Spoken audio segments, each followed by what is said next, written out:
Hello, hello, Eureka Whiskey Club members. Trevor here, coming to you live. I'm back behind my home bar. The past few months, I haven't been able to get back here because we've been having some work done on the house. But finally, all the stuff is well. There's still a lot of stuff, mostly liquor bottles, but all the stuff has been removed from back here. So I'm back in my my comfy place and in my element behind my bar, ready to talk all things new riff this evening, which we will get into in a minute. I want to talk about some exciting club stuff coming up first, though. If you do follow me on social media, Trevor Loves Beer, if you want to give me a follow, feel free. And Sorry, I got a visitor trying to sneak in. My son's trying to sneak into the room right now. Um, if you follow me on social media, Trevor Loves Beer, you may have seen that I was in Kentucky last week and we were out there picking some barrels. So we picked about 32 barrels in total for the club, just some filling out the club for the rest of the year, and then also kind of making some agreements for next year and picking some stuff for next year. So we've already talked about all the great Sazerac stuff we have coming out. We're going to be doing a Blanton's pick as a full feature this year, meaning you'll get a bottle of Blanton's in your bag. We're still working on the final details of what month that's going to happen and working on logistics. We're going to do a Weller 107 pick, which will probably happen in quarter 1 of 2027. So I know that's a little ways out, but we will be doing we already did the Weller Foolproof back in January. We'll be doing a Weller 107 pick most likely in January of next year. We went to Rabbit Hole and we picked 7 cast strength single barrels of their Rabbit Hole High Gold. We picked 7 single barrels of their Mary Dowling wheated whiskey, which is a really cool story. If you're not familiar with that, look up kind of the story of Mary Dowling. Obviously, we'll get into that when we feature it. We picked 6 to 8 barrels, depending on the final yield of Old Forester single barrel. We've done the Old Forester single barrel. Where's my bottle? So we've done releases of the Old Forester single barrel as additional picks. Ooh, that one's pretty empty. But this will be, we're working on doing a full feature similar to the Blantons, where we've done like additional bottle releases throughout the year for additional purchases. But we are going to be getting enough Old Forester single barrel to do a full feature on that. We selected 1 bourbon barrel from Peerless, which I'm really excited about. It was like this toasted marshmallow bomb that was like amazing. It blew my mind. And then we also selected a wheated bourbon from Castle and Key, cast strength wheated bourbon from Castle and Key, which this is my first time ever going to the Castle and Key property. It's a beautiful property. If you the old Taylor Distillery. If you have a chance to get out there, I highly recommend it. And then we selected 8 barrels from Bardstown. We're going to be similar to the other stuff I've just said. We've done like single barrel releases of just like 1 or 2 barrels from Bardstown in the past. We did a rye, but we selected 8 Bardstown bourbon barrels for an upcoming club pick. So just some exciting things to look forward to in the club, just to give everyone a sneak preview.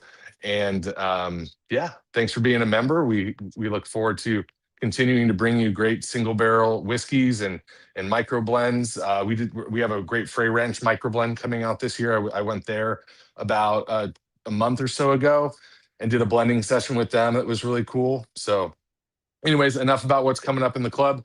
Want to talk about what we have going on tonight. So like I said, we are talking all things new riff. Hopefully everyone was able to pick up their new riff 6-year single barrel bourbon. I picked up mine today, actually. And we have a couple great prizes to give away tonight. So get your questions in the comment section. As always, if you're joining us from Facebook or YouTube, just make sure whatever account you're logged into is the name associated with your membership, just so we know you're a member. If for any reason you're logged into an account that doesn't have the same name as your membership, just put, hey, this is Trevor. I'm a member in Cupertino, and this is my question. So we know who you are. Try to get to as many questions as possible tonight. Great prizes to give away tonight. We have our second place prize is going to get a New Riff 8-year bourbon signed by the New Riff Master Distiller. And We also, the first place prize is a red turkey wheat New Riff bottle, also signed by the master distiller. So some pretty rare releases that we're giving away tonight. So get your questions in for our guest, and we'll give the prizes away at the end. So without further ado, I'd love to introduce our guest, Creola Dickerson, who's the head single barrel ambassador for New Riff Distilling, and is also an executive bourbon steward for the World Whiskeys and a World Whiskeys Award judge as well. So Creola, welcome to the call. We're honored to have you here, and please introduce yourself to our members. Yeah, thanks for having me. I'm excited to join you guys. Such a honor to be in the area. You have a pretty large group, so we're excited to showcase those 6 years. I will add, we'll kind of move into it. So last year, I actually transitioned into the National Brand Ambassador. So I had been the head single barrel ambassador for about 6 years. So single barrels are my thing. I can talk all things single barrels. We came into the industry just really crushing single barrels. I think our reputation came from the accessibility. But as I mentioned, I am now traveling the country, actually the globe, representing New Riff and kind of getting us, telling our story, bringing some new people in. I'm also, as you mentioned, executive bourbon steward, certified bourbon professional. I will actually be a candidate for a Master of Bourbon in Scotland this year. So I'm excited about that. I also sit on the board for the Bourbon Women, which is a organization in Louisville, Kentucky, but we have chapters all over the country. I'm the vice chair on that. So just love bourbon. So I love it. Go through these with you. Well, you'll fit right in naturally then with our group, because we got a bunch of bourbon lovers. We love all whiskey, but yeah, I think most people in the group would say bourbon is their go-to. So you mentioned that we were talking earlier. You said you're a graduate of UC Davis. You're an English literature major. Before transitioning into the whiskey world, like tell us about your journey. Like, how did you go from a literature major at UC Davis to now a woman of just with all these accolades and just such a knowledge and passion for bourbon whiskey? It just happened. They say that some people bloom late. And so I just kind of stumbled into a career that I fell in love with. New Riff started distilling in 2014. If anyone's not familiar, our owner, Ken Lewis, had a liquor store, which was at the time the largest liquor store in the country, the Party Source. And my brother actually worked with Ken. He's been with him over almost 20 years. So when we started the distillery, I was just a part-time bartender. My daughter started college and I needed some extra money. And so I started bartending about once a week. We did not release any whiskey for 4 years. So one of the things that we did was events. We had weddings, events for corporations, and I just started once a week. And once we released our single barrels, I moved over into that department and just grew from there. And I just found a passion. Awesome.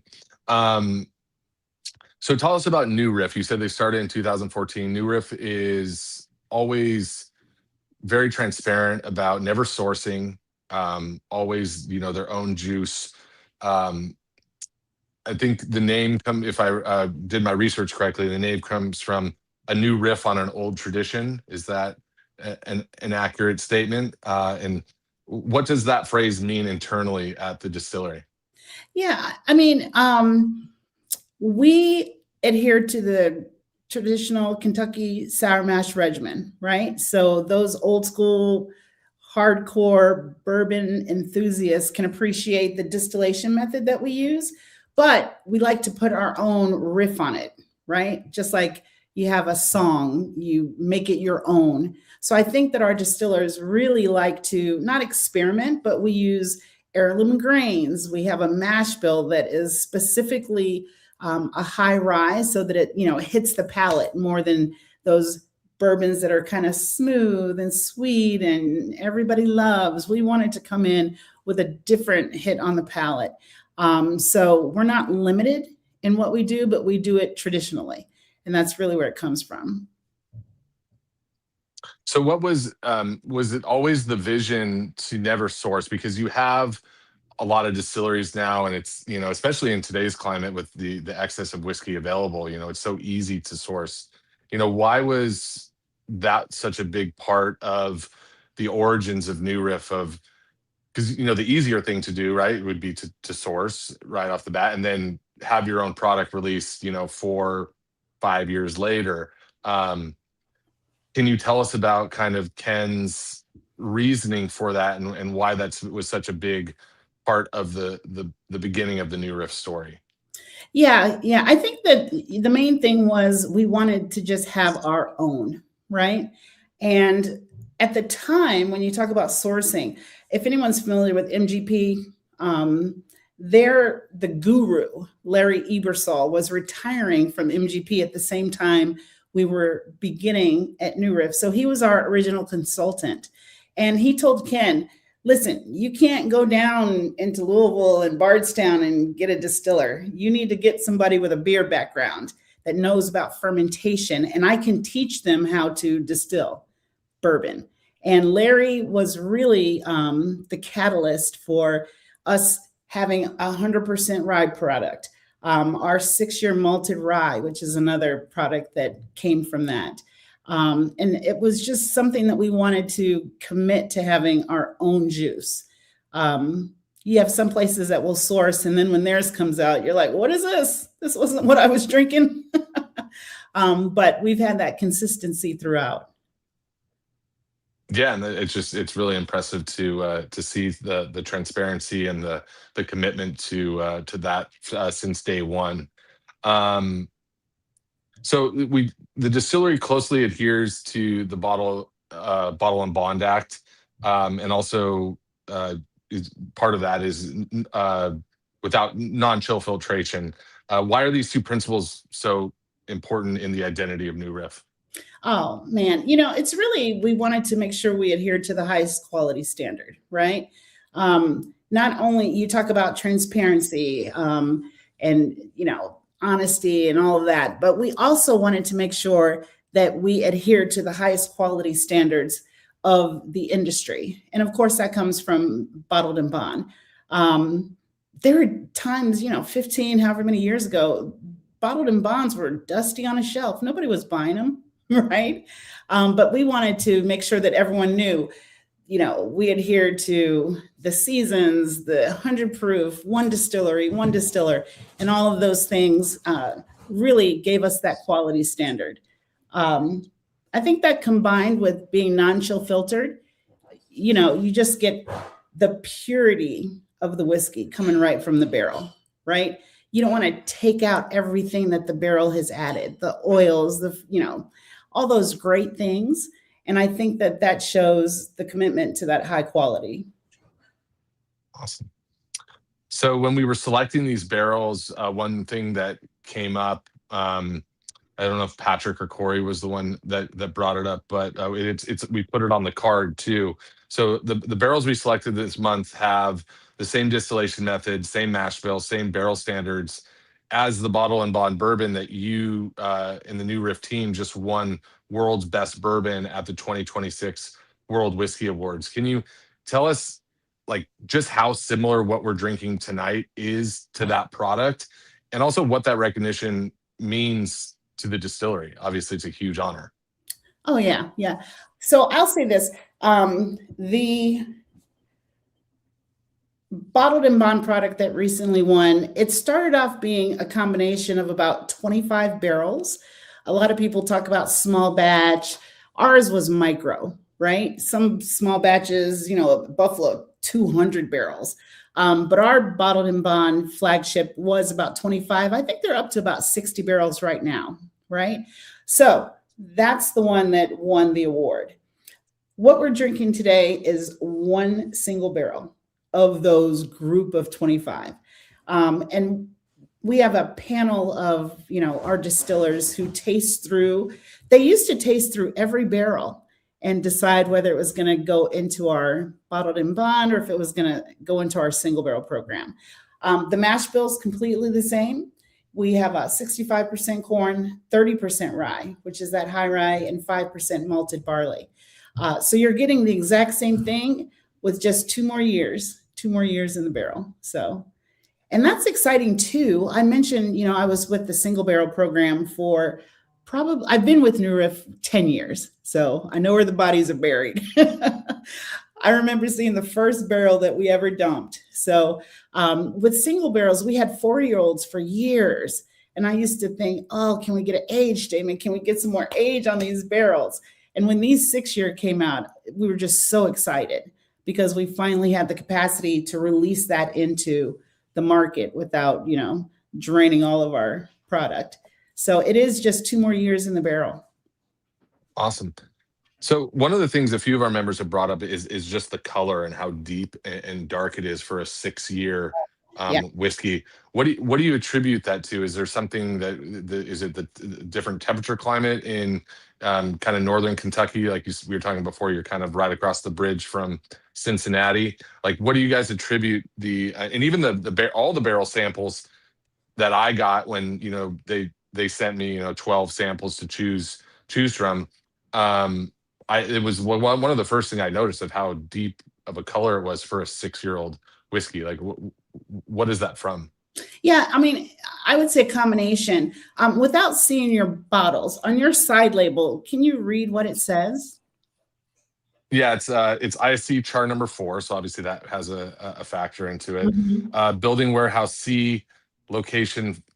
Again, this might be different for everybody because we selected 1, 2, 3, 4, 5, 7 different barrels. Yeah. But the one I have is May 2019 ISC char number 4, warehouse C, floor 5, row 10, tier 1, barrel 19415. Okay, and I'm going to explain this.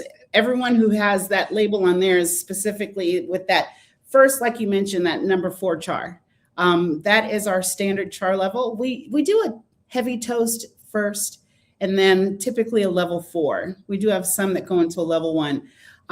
But our rick house is a 5-story rick house. If you ever get a chance to visit anyone, you got to call me because they won't let you in. It's closed to the public, but we have a 5-story rick house. We'll put Creola's phone number just on the bottom of the screen. Everyone call the distillery like Creola. There's no temperature control, right? So it gets 127 degrees on the top floor, and the bottom floor literally stays, even in the summer, like 89, but humid. But it gets down to 30, 34. It doesn't quite hit freezing. So we have that temperature just continually rolling through the rick house. To be really nerdy, we have like 22 different temperature biomes. So when you talk about the south side of the rick house or the north, but with yours being on the 5th floor, that's where a lot of that color is coming from. I don't know how many of these barrels were on the higher floors, but they're going to give you that high, deep, rich amber color from that continuous contracting and expanding. If people in the comment section want to put what floor their barrel's on, that would be helpful. The samples I'm looking at that you guys sent me now don't say. It just has the barrel number. But it'd be interesting to see if people in the comment section what floor you have. I'm not aware of the information of where each barrel came from for this particular pick. So someone said 452, but yeah, that's super cool and interesting about the no temperature control and the high temperatures. So you said it's 6 floors? No, it's 5. It's 5. 5. Oh, 5. So 5 is the top floor. So that's the top. And it's a tin roof. All right. Oh, so that's bringing in the heat. I will mention too, we don't rotate. People sometimes ask, are you rotating barrels? Once we put them there, that's where they're going to sit for the 6 years that they've aged. Makers is really the only place that's doing a constant rotation. But that's where you're getting that deep, rich color, the kind of enhanced flavor from specifically higher evaporation. Awesome. So we're talking about single barrels. You're now the national brand ambassador, but your love and know all things single barrels based off of what you were doing previously. Can you tell us, like, when you're doing a single barrel tasting? Obviously, you didn't do one with me. You sent me samples, and I got to choose. But if you were doing a single barrel tasting with me, and we're tasting 12 barrels, and I need to choose, 5 to 6, or in this case, we chose 7. Like, how would you guide me through that? What would be the things that you would tell me to look at? I'm always interested in other people's perspectives. I have my own methodology. We've been, like we talked about before, this month is the 6-year anniversary of the Eureka Whiskey Club. We started in May of 2020. Sorry, I should have said that at the beginning of the call. But so I have my own methodology of selecting barrels even before we started this club. But I'd love to hear what your guidance would be if I was doing a single barrel tasting with you. You know what? It's funny. When I was leading selections, I never stayed, right? I only stayed. Now when people, for instance, if you came in and you're like, I want Criolla on my pick, then I will join groups. So there are a few of my guests that over the years I sit with them and taste, but I'm really hands off, right? My theory, or the way I just really listen, right? So I can tell what your flavor profile is. We will sit you down with those samples, go through each one. We give you a tasting book, and you're writing down, some people are pushing back right away. They can tell, I don't like that one, right? And not that it's bad, but it's just not for them. So as you go through that flavor profile, I'm really good at just listening and hearing. Some people enjoy the classic caramel vanilla. Some people are looking for a fruitier bourbon if they're planning to put it in a cocktail for the spring, or something along those lines. So what I do is eventually narrow it down, because when people come as a group, you have like 4 here that want this one and 4 here that want that one, and one guy who's got the money, right? So his opinion matters the most. Hers. Yeah. So it's really a matter of narrowing those down. And I think that people, such as yourself, that are experienced in tasting and picking barrels, can really hone in on their flavor profile. And then it's just a matter of, I actually have people do a vote. So very rarely do we have 4 and 4. We do 8 people sometimes, but best one wins, whoever has the highest number. What do you lean towards? Like, what are your favorite flavor profiles? Do you look for something? And again, it depends on the application. I agree with you. If someone's using it for a cocktail, but just you personally, like, your taste. Let's say Creole, you're picking a single barrel. Like, what are some flavor profiles you lean towards? Is there flavor profiles you kind of stray away from? Like, everyone has their personal preference. I'm just curious on what yours is. You know what? I'm a little different. I love smoke, right? My favorite drink is a smoked old fashioned. Smoke it, smoke it. If I smell that hint of that char, I enjoy Scotch a lot, but it's a different kind of smoke with the whiskey and the bourbon. So that draws me in with the nose. I really like something that's bad. Biggest turnoff is when you smell something that's, it grabs you in. It has the nose, it has the richness, it has, not too much ethanol. And then you drink it and it's totally different. Turns me off. I like balance, right? I want the nose and the palate and the finish to all follow. And that's really what I pick.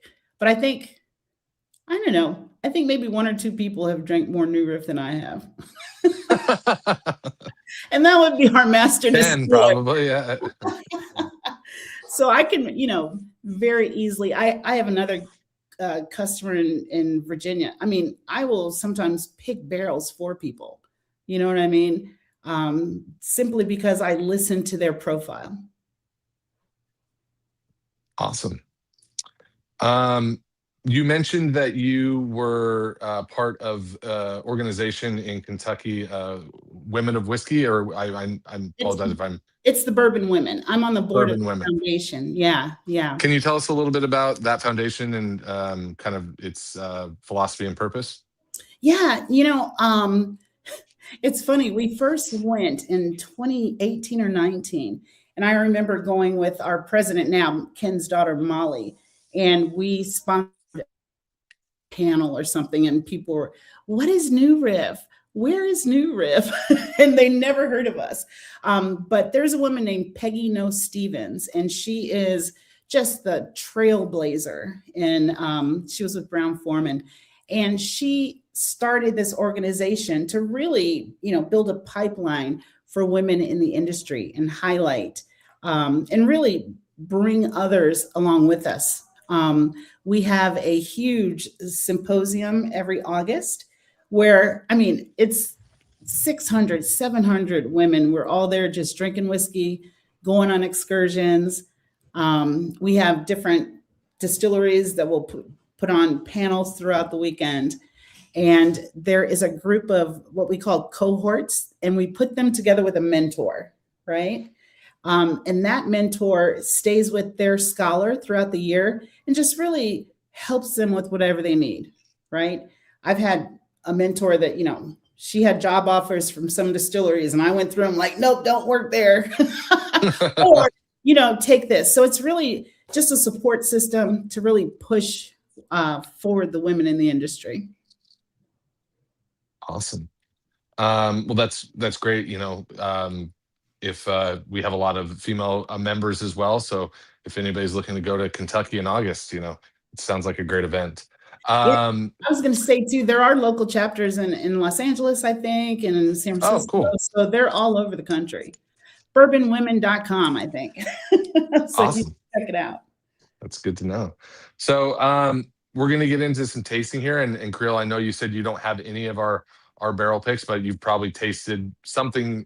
You've definitely tasted more New Riff than anybody on this call. We already know that. So I'm sure you can help chime in. But this is the portion where kind of like I give you my opinion on the whiskeys. Obviously, I selected the barrels, so I'm biased. I'm going to like everything we have going on here. When we do the single barrel picks, obviously the tasting notes are going to vary per barrel. So I usually do like a little blend of all the barrels I pick, and then come up with the tasting notes based off of that. But when you blend barrels, one barrel is going to dominate over the other. So I always let our members know, just because of what these tasting notes here are kind of a blend of all the barrels we selected. So this isn't going to be exactly what you're tasting, but I'm not going to be. You have my notes here on that. I'm also going to be tasting live with you. I'm tasting, just to say again, it's barrel 19415, and this is Warehouse C, 4-5 row 10 tier 1, and this is coming in at 123.7, which is actually two of the barrels have the same exact proof. That's kind of crazy. There was only one barrel that had a higher proof, which was 19631 at 127.8. So again, if you're in the comments section, go ahead and chime in what barrel you have, what your tasting notes are. I know I always like to see what people are saying. Our other members like to see what other people are picking up, especially if you have the same barrel. That's always fun to see what people have. So the blend I did, I got coconut, maple, vanilla on the nose. On the palate, I got some more vanilla, coconut, some French toast, and then a little bit of black tea on the end. And then my finish was long and lingering with notes of maple and anise. So again, that was the blend I did of all the barrels we picked. I'm going to be tasting this one live. So I still get kind of that like cinnamony, mapley French toast kind of thing on the nose. Not as much as that coconut as I did with my initial blend.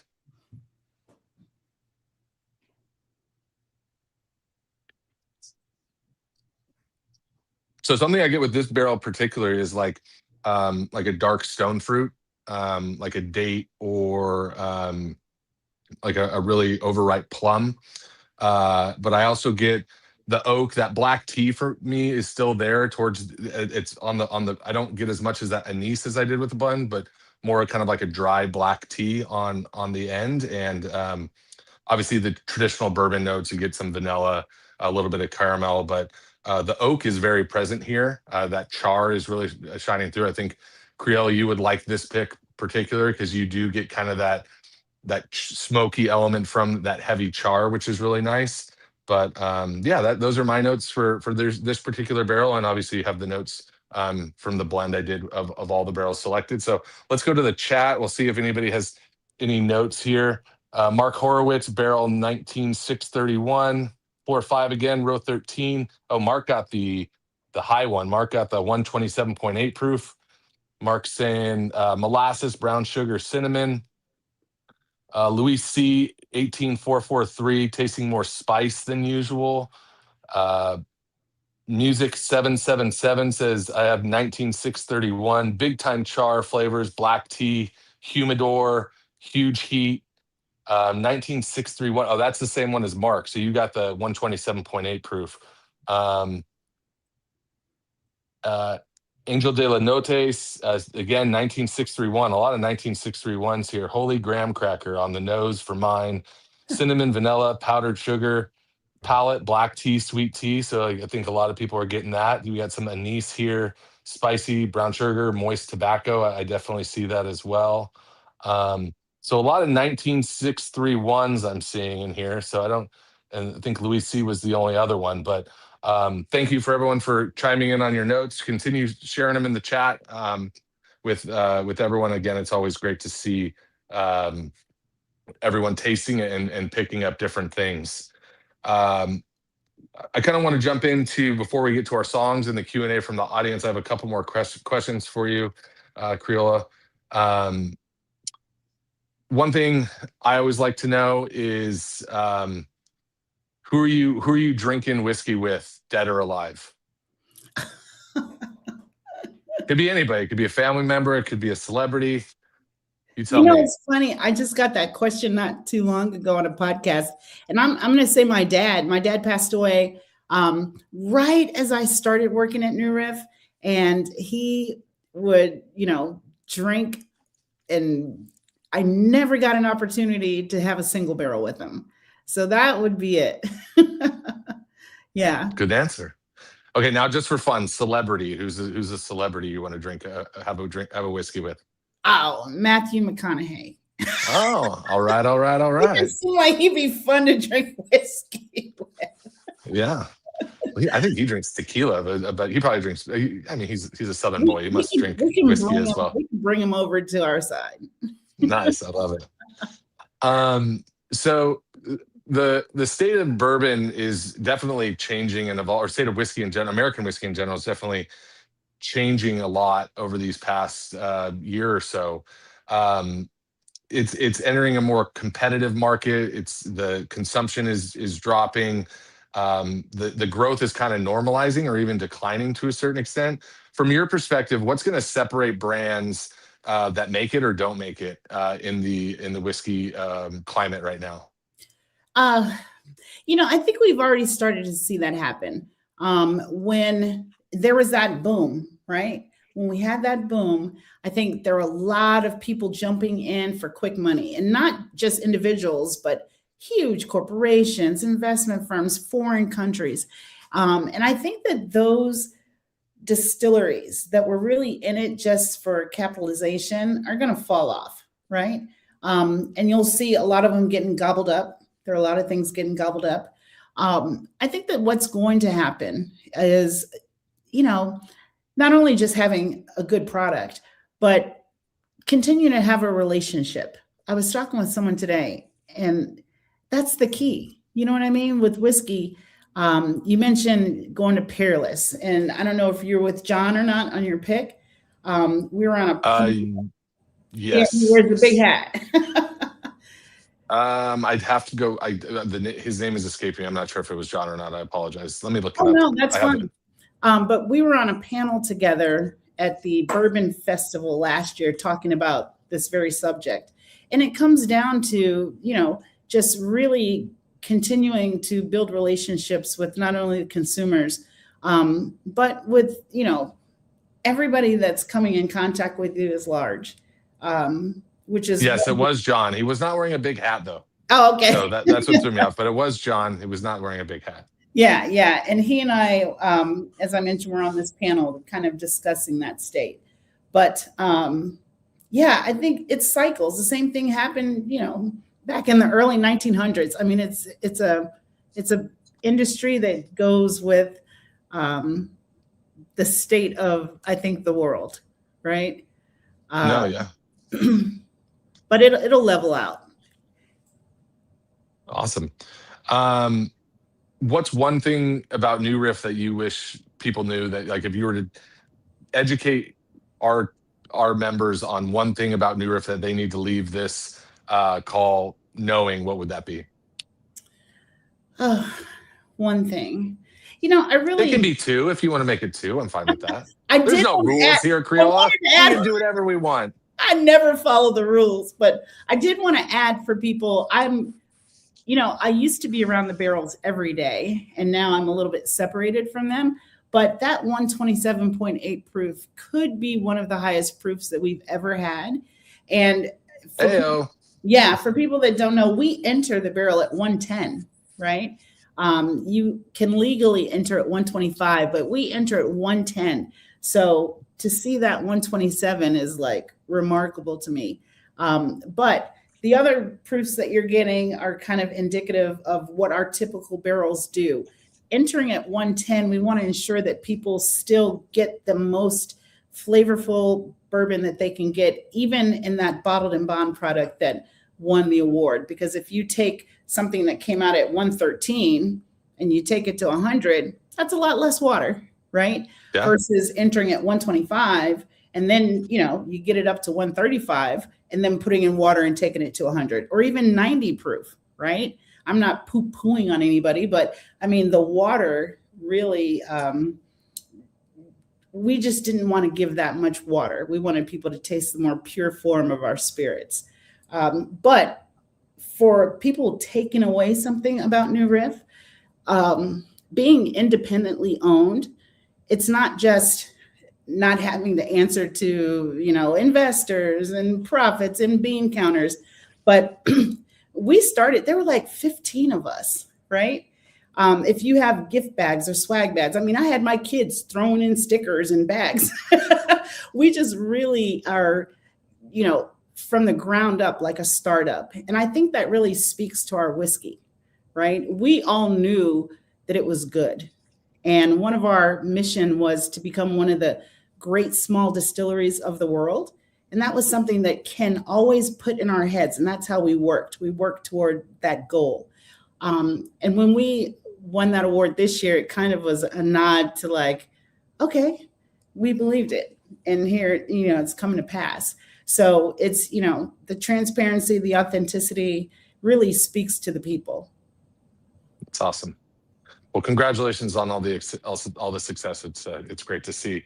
Last question from me, and then we're going to get into your song choices, and then we will get into the questions from our members. If this is someone's first time drinking New Riff, what is like a core SKU that you would recommend them to seek out to, maybe try one of the things that's more readily available versus a single barrel? Well, I think the single barrel and the bottle and bond are the most readily available. One of the things let me say this. Part of the reason it grew so quickly, and really, I contend it's the best in the industry, was accessibility, right? People didn't have to buy a full barrel.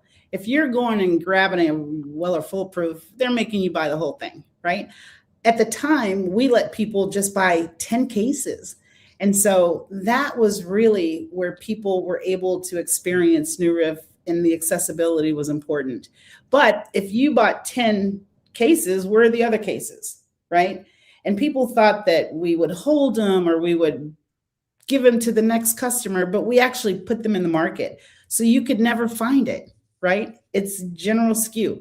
So the single barrels are a lot more accessible. But I would have to go with that Kentucky Straight Bourbon Whiskey. I would start there.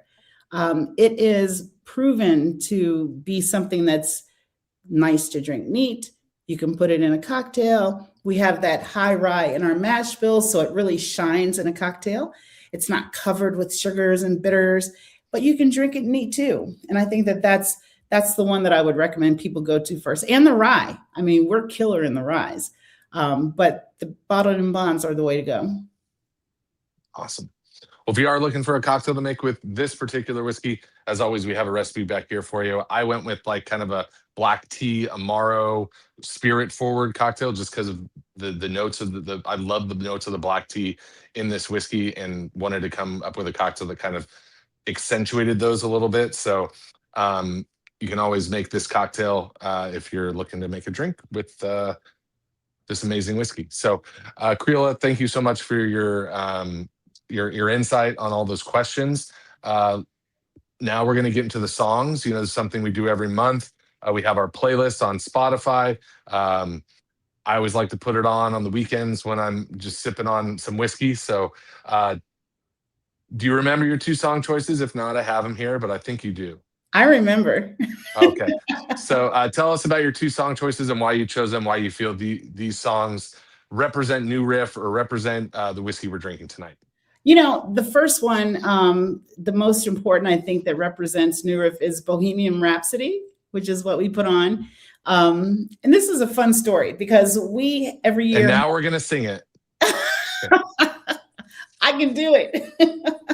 We have a holiday party we've been doing it forever. When we were small, as we start to grow, and every time there's karaoke. But the final song, we always do Bohemian Rhapsody. When we've been, drinking all night and partying, the entire group gets up and does that karaoke. And it's just so much fun. And to see, I remember doing it in 2020. And now in 2020, 26, we have it in January, to see the new people joining in and everybody just having fun. And it really represents just the fun that we have when we're together. One of the things our master distiller, he says, I just want to make good whiskey and have fun, and that's really, what we do. Awesome. I love it. Well, I don't know if thunderbolts of lightning are a tasting note, but I guess we could say that with that song. But and then your second choice was, do you remember? A Soldier Like Me. Yep, Tupac and Eminem. Now that's my personal walk-in song. Okay, I love it. Yeah, that's something that I think about that line. How does it go? That's your walk-up song. It don't come from no liquor bottle in a scotch. Nice. So yeah, that's my personal walkout. Everywhere I see a soldier. I love it. I love it. Well, we'll add those songs to the playlist. I think they're great contributions. And let's get into some questions from our audience. So I'm gonna kind of be hopping on and off camera here. I got a new phone that likes to follow me around and zoom in and zoom out. So hopefully that's not too big of a distraction. But let's see here. Go to the private chat. Robert Shopshear from our Mountain View location says, what's the weirdest, oddest tasting note someone has accurately pulled from a New Riff pour? Oh, accurately.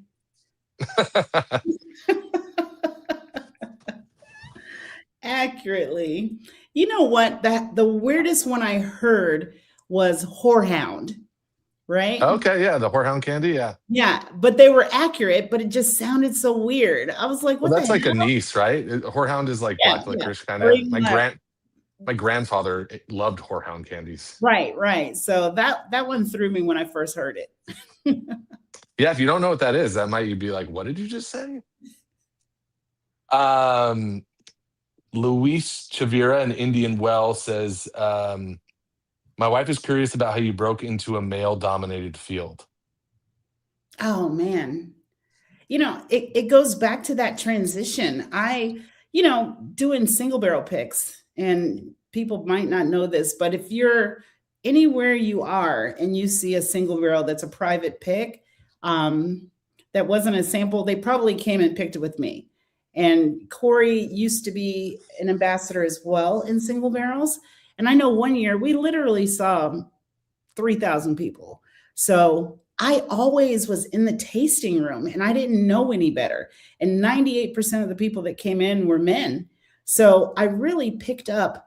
And one of the things that I talk about with bourbon women, having those mentors and seeing other women and helping, and I just had the guys, right? And keep in mind, I never drank bourbon before I started at New Riff. And so people like you, Trevor, would come in and they would say, "Oh, this reminds me of a Booker's," and I'd have a little notebook, Booker's, and everything that they would talk about, I'd go taste it, right? So I really built up my, passion and knowledge from the men that came in and sat with me, from the state of Ohio, liquor stores. They would come and, excuse me, pick with me. And so that really built my reputation in the industry to where, because I was with New Riff, it happened that way. So I didn't really intend to really break into the industry, but I think that being in the position that I was in, with the company I'm with, really helped propel me, I think, in that industry that, totally male dominated. Well, you're amazing at what you do, and you're a natural. So, I think it was God's plan, or however you want to say it, that you ended up where you were. And um, it's just amazing to have you here and to get to hear your knowledge. So we appreciate it. Matthew Archer says, if you could only drink true single barrels or blended picks for the rest of your life, what would you pick and why? Read that again. So essentially, if you could only drink one, either single barrel picks or blended whiskeys for the rest of your life, what would you pick? Oh, I'd pick single barrels. That's what I figured. Yeah. All day long. We're talking to the single barrel master here. What are you talking? What kind of question's that? Come on, Matt. Well, I mean, because I saw this guy, he posted this video on Instagram and he pretended to be like Forrest Gump. And he was sitting on a bench and he says, "My mama says single barrels are like a box of chocolate. You never know which one you're getting." And that's the thing. I mean, they're so different. I had someone say to me, "I don't like New Riff single barrels. I got one at Costco or I got one wherever. I didn't like it." I was like, "Did you buy another one?" You know what I mean? It's like there, and some people came to me and they said, I got this barrel. It was so good. I want one just like that. And I'm like, that's not how this works. There's so much variety. And I think that everybody can find their single barrel, right? Yeah. Yeah. Even I'm looking at that 126. If that's too high a proof it to what you like. You know what I mean? Some people Add think, a little water. "Oh, I can't take that proof is too high." Bring it to what you want. Put in a cube, some water. I think that single barrels just give you just the purest form of what that distillery does. And with New Riff, it's something that we're super proud of because you have that, constant variety. So I'll take a single barrel all day. I love it. All right, let's see here.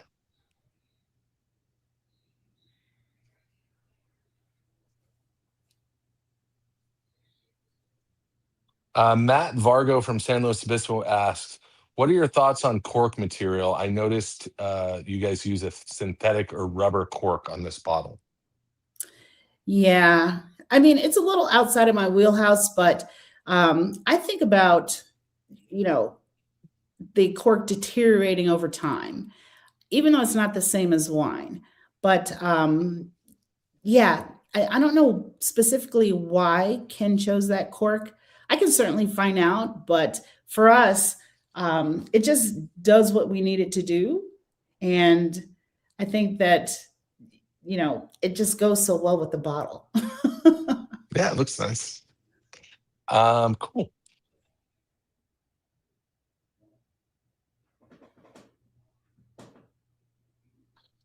Oh, this is an interesting question. Shane Call says, today we're seeing a decline in appreciation of the science behind what you're consuming. How do you plan to keep the younger generation's attention? Oh, I'm one that is big on education, right? I don't want to just, take this and smell it and give you the notes. It's really, why is this the way it is in your glass, right? So even when I'm doing, a tasting or a pairing, we got to bring in those elements that you talk about, what creates it. People don't know past when you get into the cuts, the heads, the hearts, and they don't even realize that you can use the same method. We made hand sanitizer and the same thing that we made whiskey in. You know what I mean? Yeah. So the science of it is something that I think it will grab people's attention if you're telling them the correct information. When you talk about, what's in the barrel, what does it do? It goes in 100% clear. What is it pulling from the barrel? What are the compounds? I mean, there are so many things that go into making bourbon. And I think that's one of the reasons why bourbon is so complex and it surpasses a lot of other spirits because of the combination of the science and the art.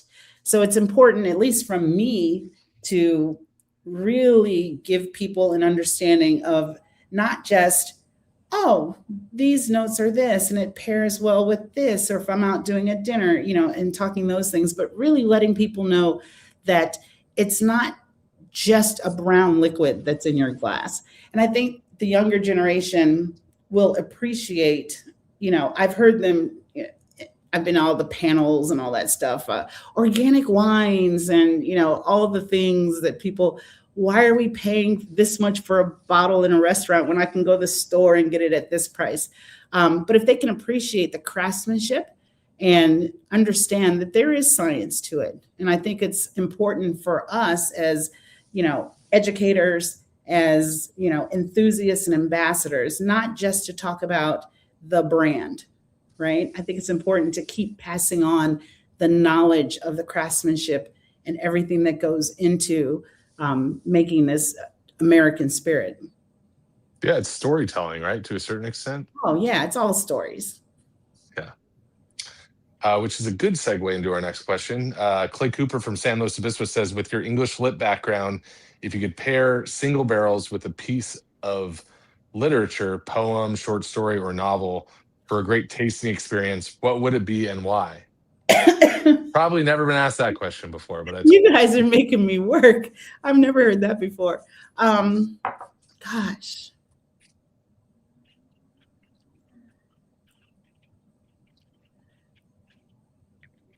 You know what?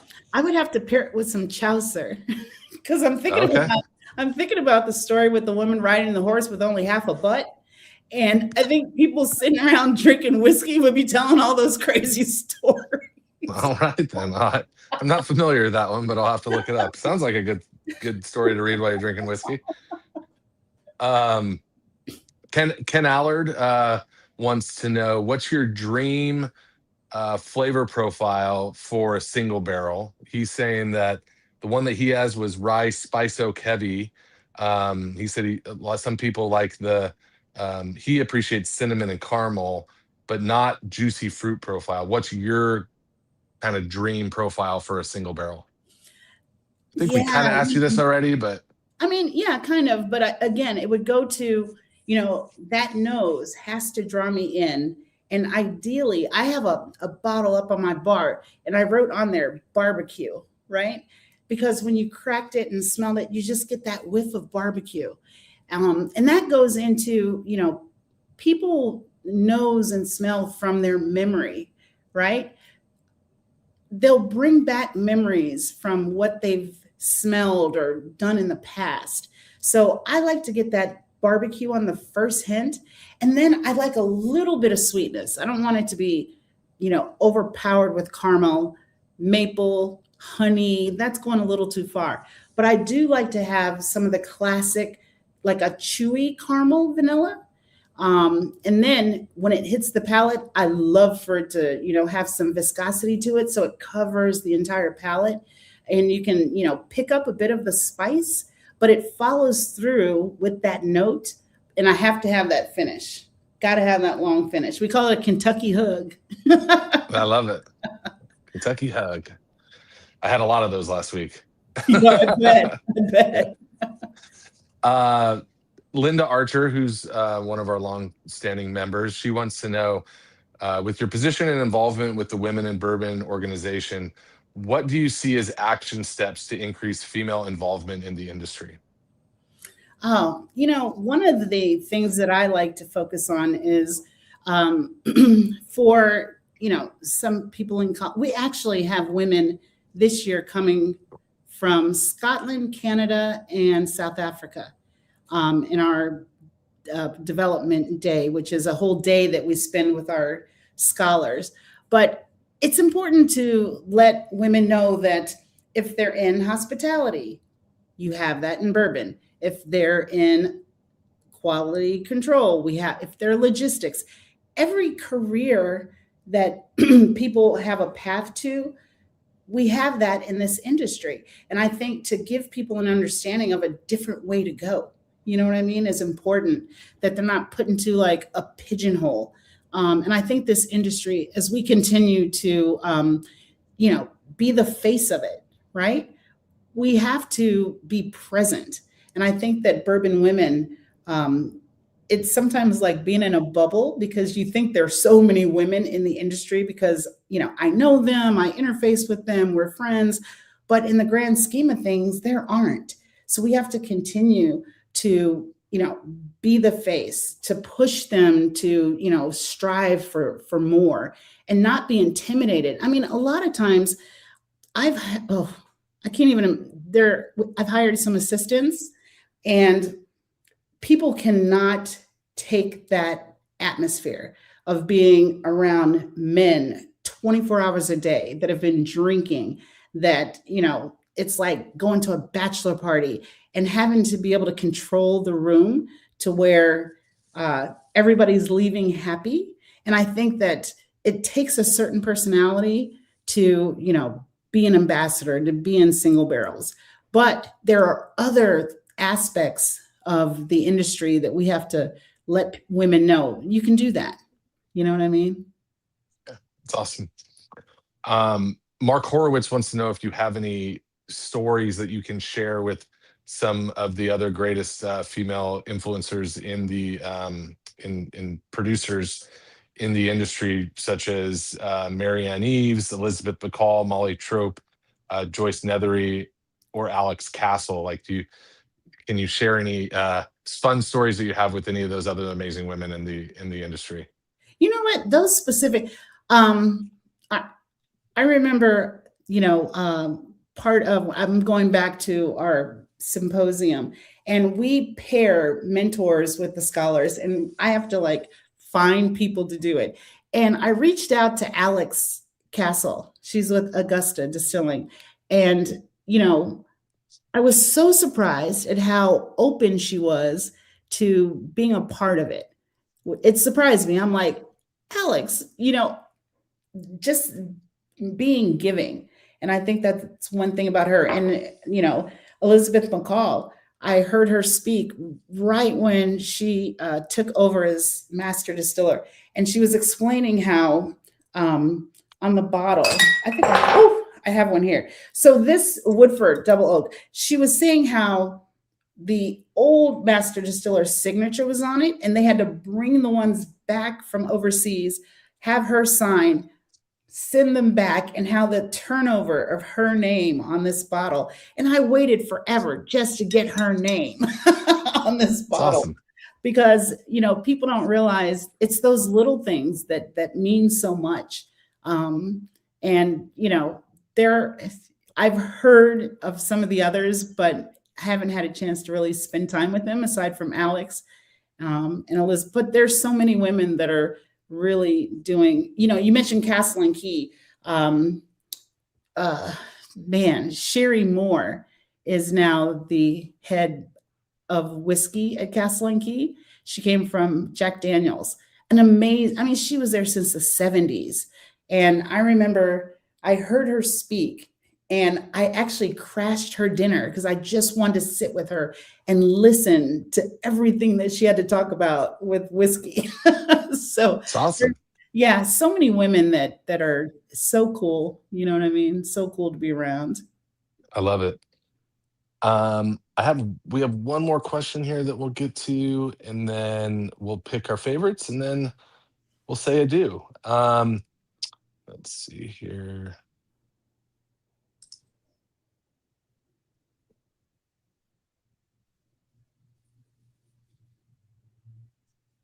I had one, I lost it.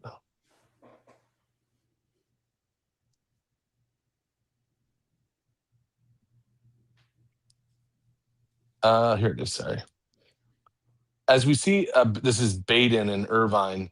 As we see all allocated whiskey taking over the industry, what does New Riff do to stay, I think it's competitive in the market? And how are they inviting and staying ahead of the competition? As far as allocated product, you know, I mentioned that Ken came from the retail side. He'll be the first one to tell you he doesn't know how to distill a drop of whiskey, but he understands retail. And intentionally, you know, the bottle that just won World's Best Whiskey, $39.99, right? Some of our higher, you know, not readily available products are $69.99, $70. So we continue to stay at a price that is well below things that are allocated. We do have some distillery only releases, and some people get really angry because they can't get some of these, but it's only because we don't make enough for everybody. We're still a small distillery. And I think that that's one of the competitive edges that we do have. If anyone is familiar, there's a liquor store in Chicago, Benny's, and they're huge, right? Yeah. And after our whiskey won, they limited one bottle per person. And I was sitting here like, what? You could buy a case of this stuff. But you know, it's like a supply and demand. And I think that we'll continue to have a good position competitively just because of the price point that we're able to keep those at. Awesome. I can go through the questions. I don't know if you remember the two that you liked the best, but I'm happy to give you a recap if you need one. I have one. I think I have my favorite in mind. I'm trying to pick the second favorite. Do you want me to give you a recap? Yes, please. Okay, we had the question about weirdest, oddest tasting notes someone accurately pulled. Question about curious on how you broke into a male-dominated field. Question about would you rather have single barrels or blended picks for the rest of your life? We had the question about the cork. We had the question about how to attract or keep younger generations' attention. We had the question about your English lit background and a piece of lit to pair with the whiskey. I had the question about your go-to flavor profile for a single barrel. We had the question about women in bourbon organization and what action steps to increase female involvement in the industry. We had the question about memories with other female leading people in the industry, Marianne Eves, Elizabeth McCall, Alex Castle, etc. And then the last question was, how are you staying ahead of the competition and battling the allocated whiskey market? Okay.